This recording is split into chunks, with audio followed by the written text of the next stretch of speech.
Dan selepas mana mereka berada di sana, ada satu perkara, satu peristiwa yang juga menarik diberikan perhatian di sini. Pada bulan Ramadan tahun yang sama, hanya berapa bulan, kata 3 bulan 4 bulan begitu, sekejap. Rasul SAW pergi ke Masjid Haram. Di sana banyak berkumpul kaum Quraisy, terdiri daripada para pemuka dan tokoh-tokoh mereka. Beliau kemudian berdiri di tengah mereka dan mendadak membaca surah An-Najm. Orang-orang kafir tersebut sebelumnya tidak pernah mendengar kalam Allah Subhanahu wa taala secara langsung. Kerana program yang mereka lancarkan secara kontinu adalah melakukan apa yang saling mereka nasihatkan satu sama lain, sebagaimana diabadikan oleh Allah Subhanahu wa taala, la tasma'u li hadzal Qur'an walghaw fihi la'allakum taghlibun. Satu keadaan yang mana ketika mana bulan Ramadan sebagaimana disebut di sini, di luar kebiasaannya yang berlaku, bahawa Nabi SAW bangun dan membacakan surah An-Najm depan orang ramai. Dan disebut oleh pengarang, iaitu Safiur Rahman Mubarakfuri rahimahullah, bahawa sebelum ini memang dilarang keras orang Quraisy daripada mendengar ayat-ayat Allah Subhanahu wa taala yang disampaikan oleh Nabi SAW. Tak boleh dengar langsung. Tak boleh dengar langsung. Dilarang keras mendengar. Apatah lagi nak duduk dengan Nabi SAW.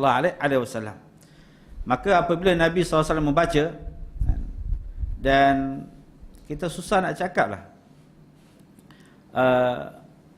mereka ni sebagaimana kita dengar syair, apabila ada orang bangun dan kita dapat memahami bait-bait syair itu, maka kita terpegun. Orang Arab ini apabila mendengar Quran, dia terpegun dengan Quran itu, sama ada segi gaya bahasanya, segi susunan, sangat-sangat terpegun. Kerana mereka sangat cenderung kepada, orang kata, benda-benda yang disebut sebagai syair-syair ini. Maka bahkan Al-Quran ini lebih daripada itu. Ini menyebabkan mereka semua terpegun dan kaget mendengar apa yang dibacakan Nabi SAW. Maka mereka secara mendadak, Nabi SAW bacakan surah tersebut kepada mereka, dan demikian indah menawan, tidak dapat diungkapkan dengan kata-kata keindahan. Maka seakan mereka mensampaikan apa yang selama ini mereka lakukan. Lalu sampailah pada ayat fasjudu lillahi wa'budu. Fasjudu lillahi wa'budu. Maka kalau buka surah An-Najm ada ayat tersebut. Maka ayat berbunyi fasjudu lillahi wa'budu, maka bersujudlah kamu kepada Allah dan sembahlah dia. Bila Nabi dah baca sampai ayat fasjudu lillahi wa'budu, maka kelihatan semua sujud. Kelihatan semua sujud, satu kepelekan. Maka gambaran ini dilihat oleh kebanyakan orang Arab yang ada sekitar itu, yang mana mendengar dengan jelas apa yang dibaca oleh Nabi SAW, semua sujud. Yang agak jauh dapat melihat apa yang berlaku. Yang tak dengar tapi dapat melihat apa yang berlaku. Maka yang dengar itu daripada awal apa Nabi bacakan, maka mereka sujud. Maka kemudian beliau pun sujud, melihat pedang itu, tak seorang pun daripada mereka yang dapat menahan diri untuk tidak sujud, maka semua sujud. Sebenarnya ini menunjukkan kepada mukjizat Al-Quran itu. Dan mereka apabila berhadapan dengan kalam Allah, mereka tak tahu nak buat apa. Orang kata hilang punca. Hilang punca. Jadi mereka pun sama-sama sujud, dan peristiwa sujud ini dilihat oleh orang ramai.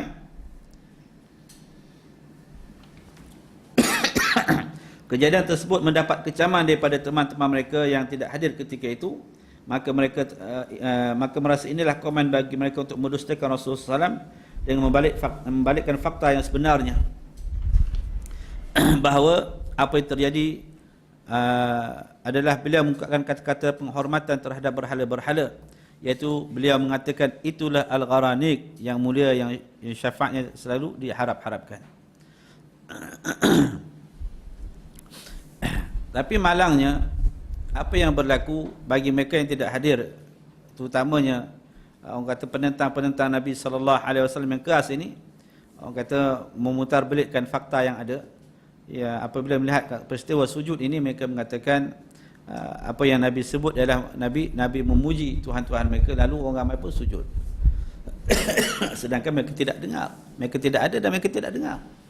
Dan ini berlaku dalam orang kata masyarakat kita begitu juga. Fakta yang benar dipusingkan, dibalikkan, maka jadi fitnah kepada Nabi sallallahu alaihi wasallam sebagaimana yang disebut dalam kitab ini. Maka peristiwa ini disebut peristiwa Al-Gharani. Maka mula tersebar je peristiwa orang-orang Quraisy ini sujud depan Nabi sallallahu alaihi wasallam dan sujud depan Kaabah ini. Selepas mana Nabi baca ayat ini melalui peniaga-peniaga dan sampailah kepada sahabat di mana di Habsyah. Sampai ke sana. Berita orang Quraisy dah sujud ni sampai ke sana. Bila sampai ke sana, maka kita baca sikit, sampai ke telinga kaum muslimin berhijrah di Habsyah, akan tetapi versi beritanya sangat bertentangan dengan realitas yang sebenar, iaitu sampai kepada mereka bahawa kaum Quraisy telah masuk Islam. Oleh kerana itu mereka pun kembali ke Mekah pada bulan Syawal di tahun yang sama. Namun ketika mereka berada di tempat yang tidak berapa jauh, iaitu sesat di waktu siang, dan mereka akhirnya mengetahui duduk persoalannya yang sebenar. Sampai berita ini kepada sahabat-sahabat yang berada di Habsyah sana.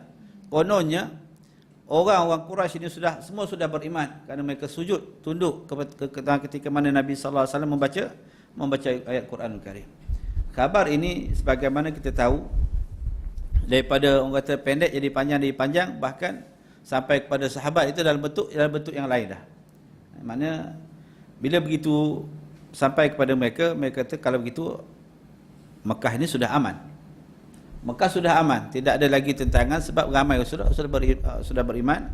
Bahkan tidak ada khabar mengatakan orang-orang yang sujud ini dihukum dan sebagainya.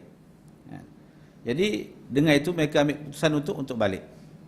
Baru berapa bulan ambil keputusan nak balik kerana sudah aman. Jadi adalah yang orang kata berpakat dan juga ambil langkah untuk balik semula ke Mekah. Hanya melalui dengan khabar ini sahaja. Ini kita dapat ambil bahawa meneliti khabar itu adalah sesuatu perkara yang cukup asas dalam memastikan orang kata tindakan-tindakan kita seharian kita ini.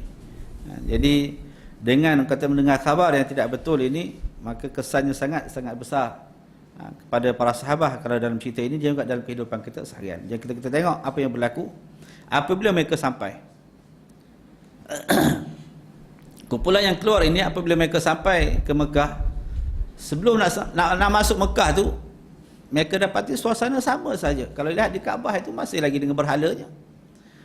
Kalau dengan keadaan masyarakatnya, orang kata daripada luar pagar dah dengar lagu-lagu gelek sebagainya lah. Maknanya nampak gambaran itu. Nampak gambaran tidak Islamik lagi. Suasana Mekah itu belum lagi nampak gambaran yang Islamik. Maka mereka tak masuk. Mereka tak masuk. Jadi bila demikian, para sahabat ini terbagi kepada dua. Ada nak masuk, ada nak patah balik. Kata dah halang-halang mari, pergi je lah. Habis rasa tak aman, rasa tak selamat, nak patah balik.